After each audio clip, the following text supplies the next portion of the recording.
favorite comic. I mean, it's the Fantastic Four is the only comic that I can live without. Jack Kirby and Stan Lee's Fantastic Four is the greatest series. It wasn't until later that I got into X-Men. There were just too many characters. It was hard for me to follow when I was really young. Yeah. But Fantastic Four was good. All right, everyone. Hello. Welcome to Comic Artist Pro Secrets. We are live. My name is Ethan Van Sciver. I'm here with my father, Holiday Van Sciver. He is joining us while we sit here and draw and talk a little bit about Cyberfrog and stuff like that. Everybody say hey he and all this stuff. Dad, what I'm going to do is I'm going to get you this pad here, Yeah. and this way you'll actually be able to follow what people are saying. Yeah, well, which is my favorite part, Ethan, actually, because you have a great community. Yeah. I'm really impressed with the people who follow you. Well, they're not bad people. No, they're Most awesome of people. them. Most of them. All of them. It seems to me. Every once in a while, somebody says something that is a little That's weird. inappropriate. Yeah, in traffic right now. Fun Time Frenzy, how you doing? Nice shout out to you. Nice shout out to Fun Time Frenzy. Yeah. It's pretty funny. Like I heard from my friend Norm Ratman today. He is an inker who used to ink me on X-Men and a few Yeah. other things. Look at this guy. I demand gophers. That's funny. Skinny Ninja, 420. Yeah, well, yeah, my dad actually gave me a whole pamphlet of Gophers. I said, we could publish this, Dad. If you really wanted to publish, It's just a couple from a couple of months. That's all. But I've got it was it was files a full mount. of them. It was a lot of. It was definitely a lot of Gophers, though. It was a lot of Gopher cartoons. That's all I do. How many Gopher cartoons do you do every day? One or two. So you actually, is it every day? Have you missed a day? I haven't done anything for the last couple of weeks because I've been really involved with my Native Americans and then coming out here. So, yeah, I miss it. I got a lot of stuff that I want to get on paper. Can you guys hear my dad? Is it too quiet? Because the microphone is right in front of my face. The camera is right in front of my face, and he's sitting kind of to the right of me. We'd love to see them. Gophers. Skinny Ninja 420. I like that name, 420. Make Dad louder. Dad, you're gonna have to speak a little bit louder when you talk, because they're like, I can barely hear your dad. So Oh my gosh. that's loud. You can get loud. You can get loud. I mean, that's the thing. Let's see. A lot of people need advice on copyright. Thomas Edwards says, my girlfriend says she wants to be your wife. Too late. Too late for her. She chose you, and I chose Andrea. So, sorry to her, but I appreciate the compliment. Bean Frumpa wants to know, how was the fishing trip, Dad? Oh man. Look at me right now, Ethan. What do you see? I see somebody who's been in the sun. Yeah, I'm purple. I'm like all burned up. But I had to be out there. I had to battle the vicious sharks.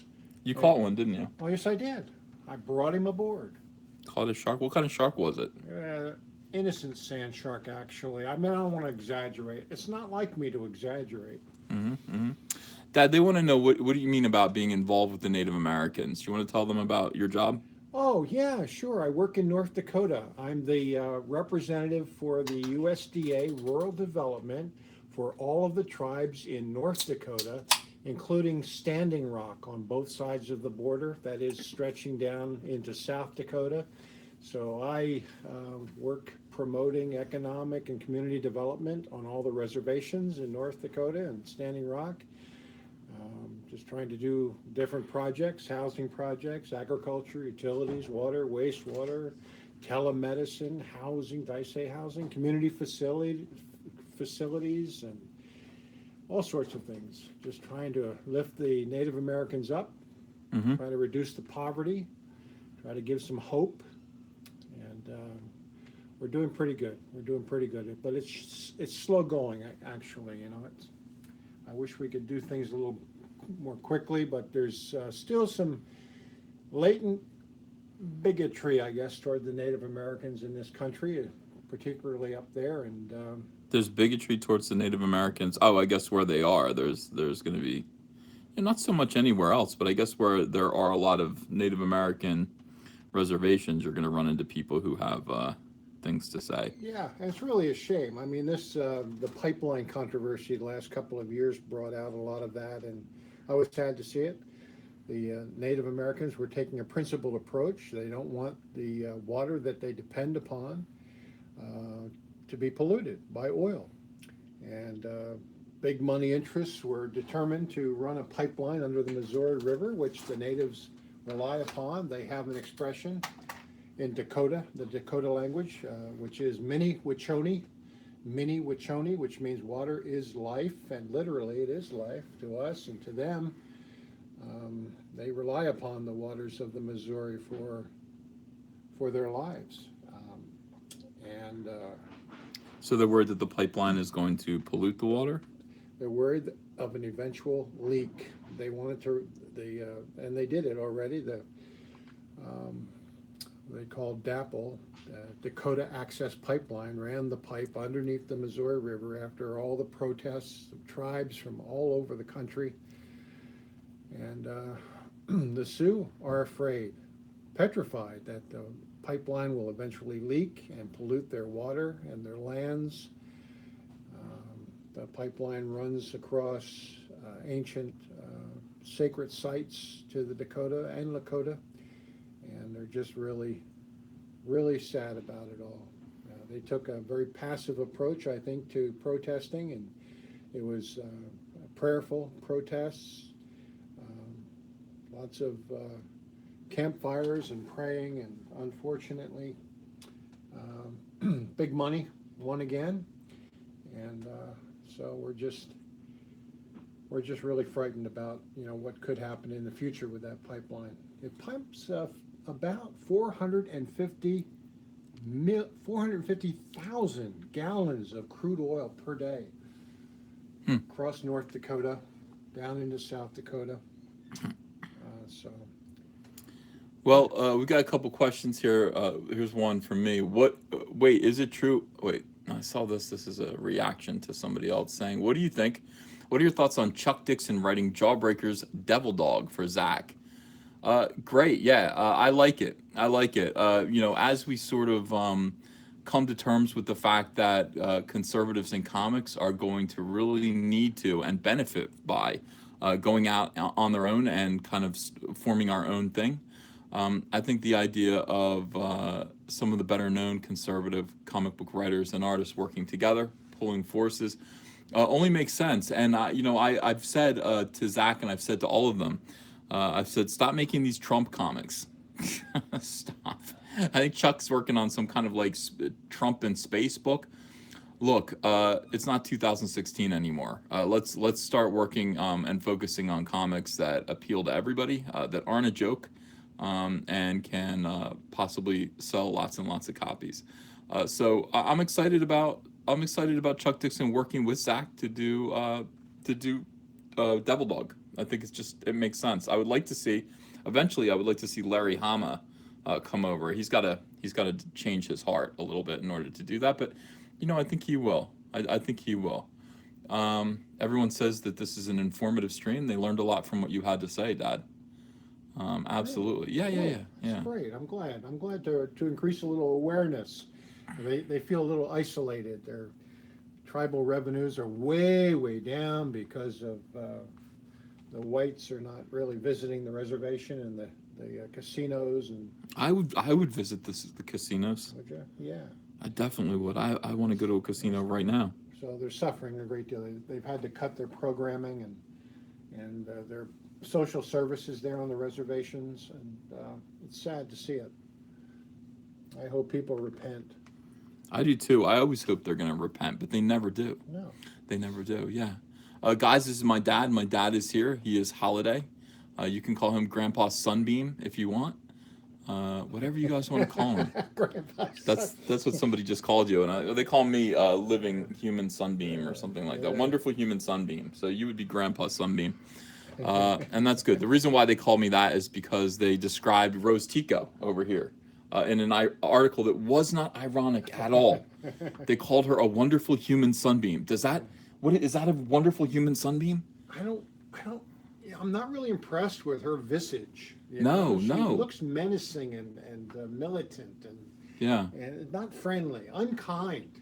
Yeah. I don't like her. I don't know that she has a conscience. I don't know that anything is happening behind those dull eyes of hers. So, it's not a character that I would really be interested in following. I don't know anything about her. I haven't seen her movie, but Yeah, they think she's very potatoey.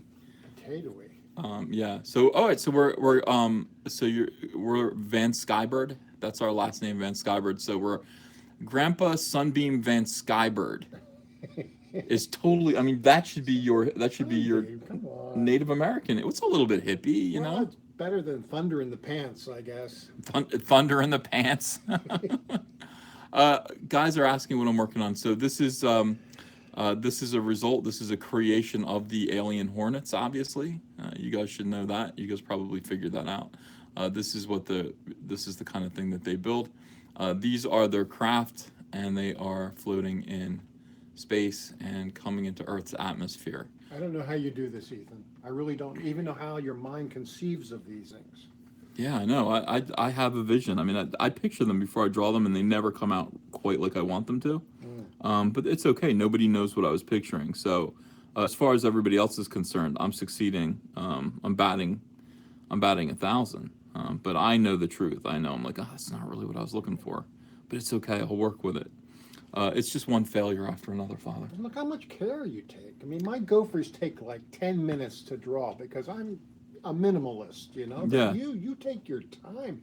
Every line receives all of your effort. It's just amazing to me. Well, Every this is little line. an important comic book, and so I will do my very best on this. This is the kind of comic book that people. First of all, the cool thing about what we're doing here is, and the reaction that I'm getting from people is that they're saying things like, "I don't read comics, but I'm going to read this one. This is the first comic book I've ever bought," or Wow. "This is the first comic book I bought, in 20 years," or something like that. That's great. So, it's kind of my job to create something that maybe makes them want to come back. If I want their continued business, or if I want them to become comic book fans for everyone else, it behooves me. It is my job to produce the best comic book of 2018, and that is what I'm going to do. I'm producing the best comic book of 2018 right now. No question about it. Yeah, it's fun. I mean, look at all the detail. You could study this, and really just you're getting your money's worth with something like this because there's something to look at. It's not not a book you're just going to flip through real quick. This is. Well, I appreciate your saying that. Now, you were there from the very beginning. Yeah. And you were there. You had a Cyberfrog sweatshirt that I made for you. Well, I still have it. Okay, so we were at the mall, and I had drawn a Cyberfrog thing, I think. Yeah. And the mall had this kind of T-shirt place. Hi, Big Red. Thanks for $2. Frogs prefer moonbeams to get dicks out for Chuck. Yeah, that's moonbeams. Oh, cause sunbeam. I got it. Yeah, Chuck Dixon, dicks out for Chuck. That's great. Yeah, so my dad was there from the very beginning. He saw Cyberfrog develop. He got a T-shirt. So I made a T-shirt at the mall for my dad, and then I kind of airbrushed it. I airbrushed a little background on the sweatshirt, and he still has it. I mean, how old is that? The thing is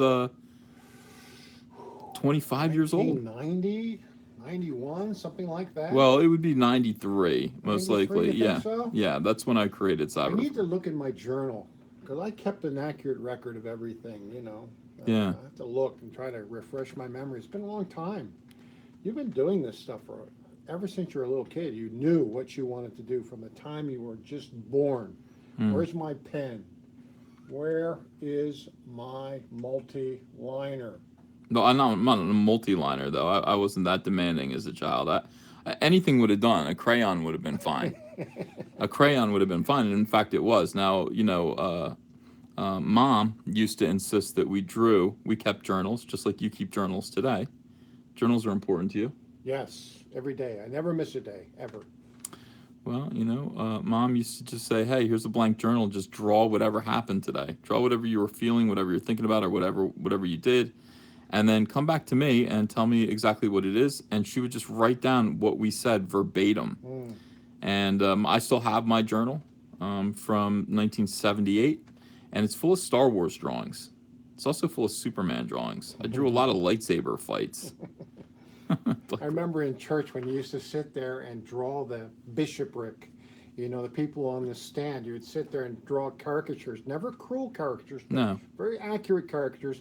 And I'm telling you, you were not even 10 years old yet. You were sitting there quietly copying their visages into the back Well, of they the were, program or something. yeah, they were staying still. So, I mean, that's all. It's like that's life drawing for you, I you think know. I have some of them. Do you really? Yeah, I think I do. Drawing the bishop, Yeah. counselor sitting up there. Go get daddy's sunbeam, people say. Go get daddy's 0.03 Copic multiliner. That is correct. Please draw a page of Cyberpunk in crayon. I just don't think that I could. I just don't think I could. No. Foxstrike 360, thanks for $2. Got Cyberfrog 1 and 2 on eBay, rated 8.5 and 9.4 Tuesday. Hey, that's great. That's pretty good. Were they Hall of Heroes or Harris? Yeah, which ones were they? Were they the originals or were they the Harris Comics versions? Noah Gronow says, should I buy Flash Rebirth by Ethan and Jeff? Nah. No, you can. It's okay. I'd prefer that you buy Green Lantern Rebirth. I just think it's a better book. I think Green Lantern Rebirth is better than Flash Rebirth, but you know, your mileage may vary, and maybe you just prefer Flash. Go get Daddy's childhood drawings. Other than 1994 originals, that's good. Yeah, I'm sure. I hope you got a good deal for those. Those sound like they might have been expensive. Darth Marok, thank you for 40 rubles. Watched Solo, and it wasn't nearly as bad as you said. Well, look, you know, it's my opinion. It's entirely subjective. There are some people who liked it. I was not one of them. I thought it was garbage. Yeah, I'm not going to go bother seeing it after hearing all of this. Forget about The filth. Yeah, the depravity. The depravity of Lucasfilm Star Wars right now. Really? Disturbing. Mm. Yeah, I had a big talk with my dad about this. So, you know, everybody came down to the studio. My sister was here, and she did a little shout out to you guys, my sister Jenna, my only older sibling, in the thank you of my last video. But anyway, everybody came down to my basement, and then I just started lecturing about Luke Skywalker. I was giving a sermon about Luke Skywalker and what went wrong, and it was impassioned. And it was like, I realized it's like, you know, I can talk about this anywhere. It's how I feel. I'm so, Jenna is gone. Jenna left. I'm so angry about the way they treated Luke Skywalker that, yeah, I can talk about it, and it means something to me. Somebody just asked if I was going to put your early sketches up on eBay. Forget about it. I'm not going to do that. No, I like them. My dad has the original art to Cyberfrog, the Holy Hero Cyberfrog #1. And fortunately, he scanned the pages for me, so I can actually get them recolored if I decide, like good scans, recolored by Kyle Ritter if I want to. Kyle Ritter, if I ever want to re-release issue 1, which I don't know if I'm ever going to do. Frankly, I don't know if I'm ever going to do that. Kyle Ritter colored, it's so funny. Like, look at this. Let's see if this is going to load. It's taking a second to load. Kyle turned in the cover to Amphibionics #1. So Amphibionics #1 is a book that I drew in 1998. Oh, look at that. It's so bloody. In 1998, and it was never released properly. It was released as an ash can. Now, because we have reached, I think, the $200 or $200,000 level on Indiegogo, we are going to reprint Amphibionics #1 and give it away to everyone who pledges at the $50 level. Kyle, it's so funny. Oh, let me turn this off. Kyle colored this, and he's like, you know, I was 8 years old when you drew this. I was like, I was only 22. He's like, I was 8 years old. He did a great job. It's Wow. like, absolutely. Look at the nun hanging off of Cyberfrog's shoulder fins. Can you blow that up a little bit? Yeah. It's so small here. Yeah. Nice and gory. He is a lovely man. Look at all the extra blood that he drew. I was like, oh my gosh, Kyle. Like all over the hands. And of course it would be that way. I mean, you know, that is, yeah. He did a nice job. Look at my 1990s, like, cartoony style of drawing women. Looks good, looks good. Cyberfrog's belt is so thick. It's like, it's THICC, thick. Yeah. Heather looks good. Cyberfrog looks all right. The nun looks great. And it's always just great to see this signature down here, the critter, you know. Kyle Ritter, critter. What amazing. He's going to go places. I hope he does. I hope he does. I hope he actually gets a job at Marvel. not Marvel, but DC, and they put him to good use. But not until he's done coloring everything for me. Yeah, there's totally Todd McFarlane influence in almost everything that I do. Todd McFarlane changed my life. He really did. I mean, Todd McFarlane's artwork, and you love it too, Dad. I did. Do you still have any Todd McFarlane books? I think I do. Yeah, I had to go out and I rebought the entire Amazing Spider-Man run of his, and it's in one of these boxes here. One of these days, I'm just going to do nothing but sit down and read comic books. You know, I'm just going to read my Fantastic You Fours. spent that, what, $2 or $3 million on that baseball? $5 million. $5 million? He spent $5 million on a home run baseball. Whose baseball was it? McGuire, I think. Was it? Yeah, I think it was. Oh my gosh, boy, he took a. It's worth it. On that, didn't he? Yeah, it was absolutely worth it because it's now worthless. But it meant something to him. He bought Madonna's Bullet Bra from the Express Yourself video, I guess. It just, yeah, not great. I would have sold it. If you catch it, if you have a ball like that, sell. My advice is sell immediately. Sell high because it's going low. It is going low. He did get gypped, no doubt about it. I want to be like him though. I was just thinking like today I'm just like boy, that guy really like believed in himself. How I'm 43 years old. Why couldn't I do what he did? Well, Why? you don't want to waste money like he wasted it. No. He wastes it because he has it. I can't waste it because I don't have it like that. And look, here's what I would like to do. What if I actually saved up all of the money from this and tried to market a Cyberfrog toy line by myself? Like that's all he did. He took his money and he created prototypes of his Spawn toys. And Venom. I like Venom. Well, he didn't own Venom, but he owned Spawn and his other characters. And he took them to Toy Fair in New York City, February of New York City. And all you do is you put your toy prototypes up there, and then buyers from all the different, not Toys R Us anymore, they're dead, but other places come by and they say, oh yeah, well we'd like to order that. That's why wouldn't I try that? Why wouldn't I do my very best to make the best Cyberfrog toys that I possibly could and make bugs that they can squash? By the way, Rumblebee, I was like, what is Rumblebee's gang named? The Pollinate. Of course. That hit me in the car. I was like, they're the Pollinate. Rumblebee's thugs. I was like, gee whiz, of course. That's in 1998. People are shaking their head. Listen, I got my puns from my dad. You guys, you guys have to understand. They're the Pollinate. It's perfect. Little dad humor. So where do you sell this stuff? At the Jacob Javits Center there in New York? Because I did that back in the 90s when I was hawking Russian merchandise there. Buyers would come from all over the place to be there to watch, see what was available. I think Toy Fair might be at the Javits Center. I'm not sure. I'm not exactly sure, but it's every year in February. And so the big toy companies will have a preview of what they're planning on releasing for the year. But I mean, smaller guys, and somebody like me could show up and say, here are prototypes of my toys. It's like, would you guys like to order these? Give us a little money, and we can kind of put these things into production. But I have this great idea for Cyberfrog toys. I mean, I would just take Cyberfrog. I want his foot to be hinged so that you can make him stomp on things. Stomping on bugs. Yeah. Making Cyberfrog stomp on bugs and there's slime that would squirt out inside.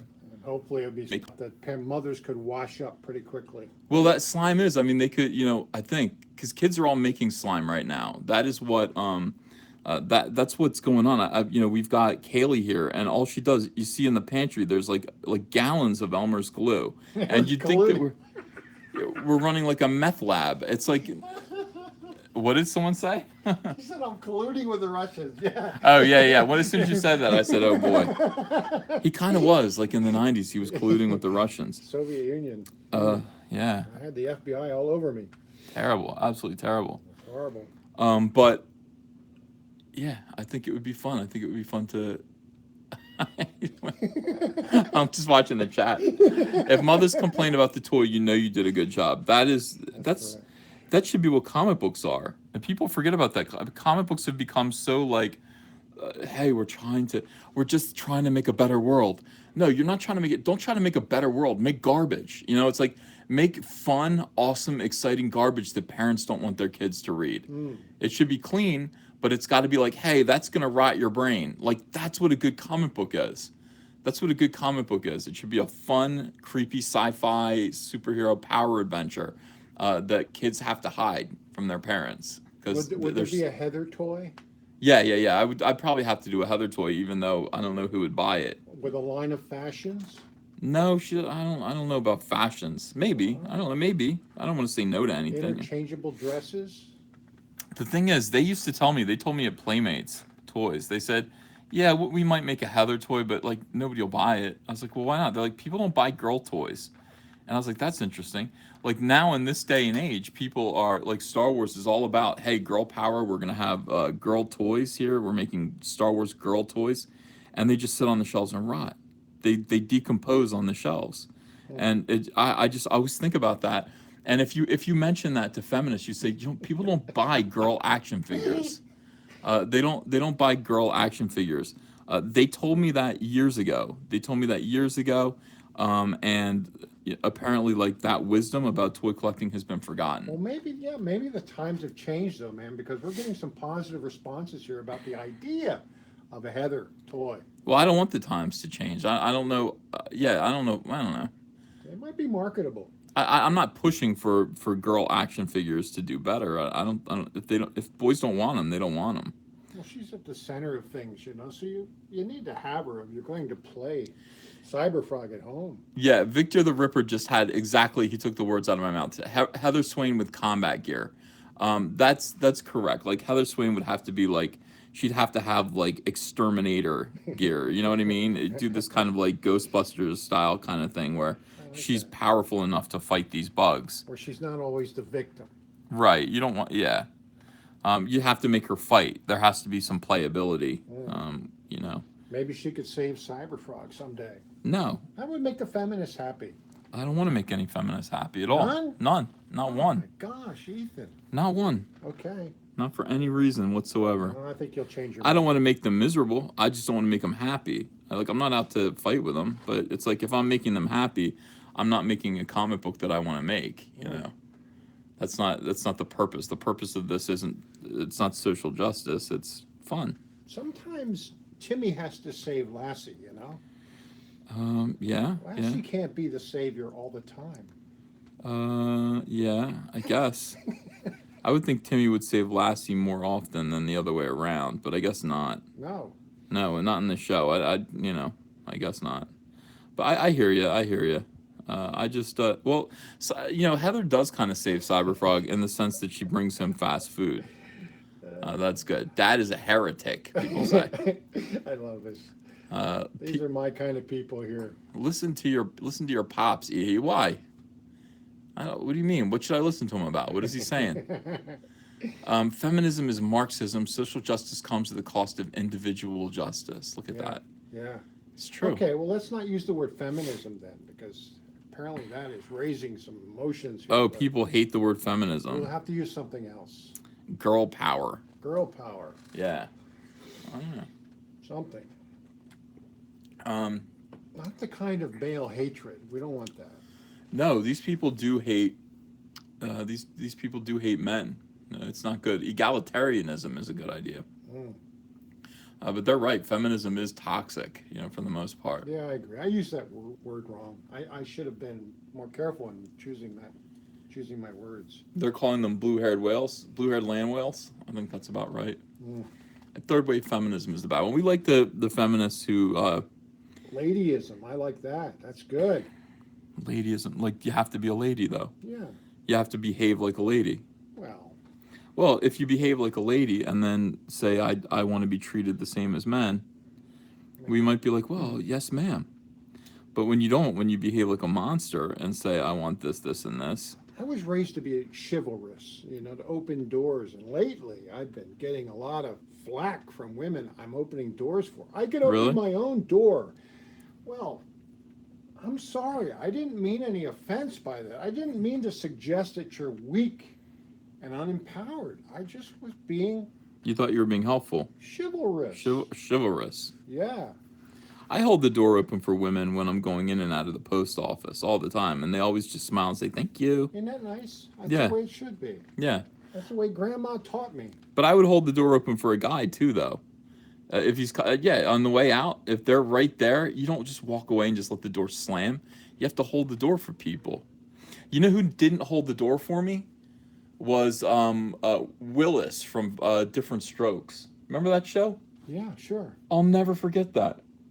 He let the door slam in your face? Yeah, Willis from Different Strokes, Todd Bridges. Oh, my gosh. I will never forget that. I wrote a song about it. The song's called "One Cookie for You, Willis," and it's because we're standing at the DoubleTree, and Willis was sitting right in front of me. By the way, he's very small. In real life, he's very small. He's got a little tiny round marble head, and he was sitting right in front of me, and he got off the bus. I guess we had a bus because all the guests of the convention, and he went right in front of me, went into the door to the DoubleTree. And I was right behind him, 2 steps behind him. He did not hold the door. He just let the door go right in my face. And walked in and then held up 2 fingers to the woman behind, peace, like this, to the woman behind the counter. She was ready to hand him off 2 cookies. And that was absolutely, did this just die? That was absolutely infuriating to me. And I wrote a song called "One Cookie for You, Willis." Because I was like, you're not even, one cookie for you, Willis. Yeah, hold on a second. Let me get this set up for my dad. He just lost power. Oh, Dad losing power. I don't like the sound of that. I know. Well, we won't let that happen, Dad. We won't let that happen. All right.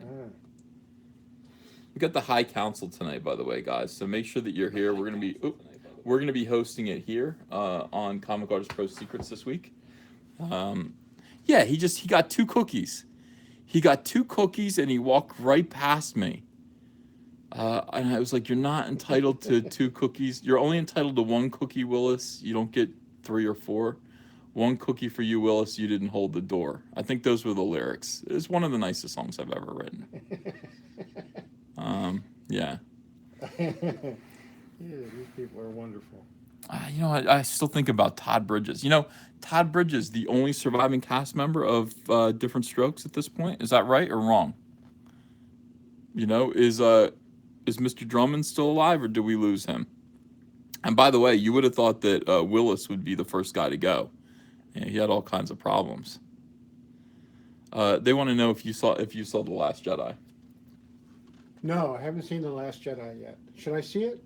Was it good enough to see? I Oh, don't want to waste my money. Well, you don't have to waste your money. I have it on Blu-ray. It's right here. Oh, We could just gee. watch it upstairs. Okay. Or you know what? Even better. Is it worth seeing? No, No, I forget about it then. they're telling you don't know. No, I won't. Don't worry. But if you did see it, here's the thing about I'm it. going to pollute my mind. How do you feel about Righteous Anger? Yeah, I like it. Okay. I mean, scripturally, there's the Lord throwing out the money changers at the temple. I love Yeah. that. That's righteous anger. That's kind of like me and what I do on this channel. It's not dissimilar. it's the way I attacked that wasp the other day, leaping on the altar at church. Absolutely. That's righteous anger. Absolutely. So if you have righteous anger, that is kind of how The Last Jedi will make you feel. It will change your life. It will make you mad. And you will, you will have a new purpose. I think your purpose will be renewed. Your job will be to yell and make people aware of how horrible The Last Jedi was. And you'll be right in doing so. And you will point the finger of scorn. When was the last time you pointed the finger of scorn? Has it been a little while? Oh my gosh, let me think. Holy crumb buns. I would say yes, it has been a while. I can tell you when. A couple of months ago. You want to hear this story or not? About the finger of scorn? Yeah, definitely. Yeah, all right, I'll tell you. I'll tell you this story. If your people will have patience with me, if they want to hear it. Maybe they don't want to hear it. Maybe they want to hear you talking. They don't, believe me. Really? Yeah, they want me to shut up. They want to hear you. Okay, so we got this big bed. My wife got this big bed. I mean, it's so high. Eagles bring us fish for breakfast every morning in this thing. I have to vault into it. It's so big. I need a GPS and a golf cart to find my wife when she's in it. It's huge. It's a big bed. Anyway, so 2 o'clock in the morning, a knock comes on the door, in the winter. It's snowing out. It's blowing out. Knock at the door, and I have to get out of my warm bed and go to the door and find out who it is. And a guy standing there in the cold, he said, "Mister, could you give me a push?" Mm. Well, I admit, I pointed the finger of scorn at him. Yeah. And I said, because there was like a odor of alcohol in his breath, and Yeah. I said, "No, man, it's like in the middle of the night. I'm not coming out there and give you a push." So I go back to bed, slam the door on him, go back to bed, and the wife says, "Who is that?" And I said, "It's some guy. He wants a push." And so she starts giving me, the parable of the sheep and the goats in Matthew 25. What is that about? Well, the Lord says that inasmuch as you've done it unto the least of these, my brethren, you've done it unto me. You feed the hungry, you visit the sick and the weary and the people in prison, you give drink to the thirsty and all of that. Those people are on my right hand, and those people who are not treating others well are on my left hand, and they are the goats. Yeah. So the wife moves away from me in bed, so all the way on the other side. And I said, "Where are you, baby?" She says, "I'm over here with the sheep." Mm. I says, "All right, I'll get up." I got out of this huge bed, dropped down. If you fall out of that bed, you're dead, Yeah. So I go back to the door. I open the door, and the wind and the snow and everything, and I yell out there. I say, "Are you still out there?" And he says, "Yes." I said, "Well, do you still need a push?" And he says, "Yes." I said, "Well, where are you? I can't see you." He said, "I'm on the swings." Oh, Dad. Oh, there goes the laugh. Oh, my gosh. So He's gonna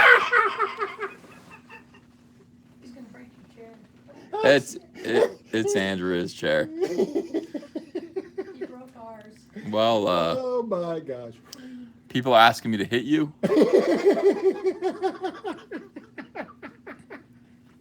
Terrible, absolutely terrible joke. I was concerned for this guy. I was like, this gentleman just needs a push. He meant on the swing. It's 2 a.m. Yeah. That's great stuff, Dad. Terrific. So that was your finger of scorn story. That was it. Yeah, dad jokes galore. By the way, guys, if you haven't yet, in the description is a link to buy the new Fandom Menace baseball cap. We have just, due to popular demand, everybody was asking for baseball caps, with the Fandom Menace logo on it. You want people to see. You want people to look first. Here's what you want to do. You want to meet the enemy on the battlefield, Dad. You're still laughing. You want. These comments are great. I love these people. They're the best people in the world. They are good people. They are. They are good people. So somebody just said record that laugh for your channel. That's what we're doing right now. That's what we're doing right now. Yeah. So you want people to look at your forehead first and see that it says the Fandom Menace. You want these people to be Ryan Johnson, and then let their eyes descend down to your eyes and know that you're serious. So if you want a Fandom Menace baseball cap, they are available in the description right now. And you would wear one, right? Yeah. Yeah. Absolutely. You would let them know. You let them know. Yeah. Hey, Ihi, I have to go now. Oh. I'm so sorry, but the Holy Temple calls to me. I must go. You're going to the temple? I'm going to the Holy Temple in Philadelphia. Okay. Well, you guys have a great time. Thank you very much. It's been a pleasure being with you this evening, my friends. Hope to be able to talk with you again someday. Bye, Dad. All right, very good. Yeah, they were planning on going away, having a little excursion. My dad likes to do work for the church while he's here, so that is where he's going to go. Very much into the church. People Circus, thanks for £2. Drawing is, oh, thank you. The effort will put people to shame. I don't want them to be put to shame. I just want them to enjoy it. We're trying to create great comics. Look at this, you guys. Everyone's saying goodbye. Everyone's saying goodbye. He loved this. Okay, now that he's gone, the whole time, in between when he last appeared on Father's Day and right now, he was just like, I love that. I love that. I love going on your channel. I love it. And so I was like, well, let me see if I can find a reason to bring you on again. And he's going back tomorrow. He's leaving. He's going back to back home tomorrow, back to North Dakota, get back to work. So I thought it would be fun to bring him on here, and we can kind of we are a polite menace. Yeah. So thank you guys for being good to him. I appreciate it. He's just looking at. I had an iPad for him to look at so he could watch the chat, and you guys were making him very happy. So that's very, very nice. Yeah. Let me look at super chats.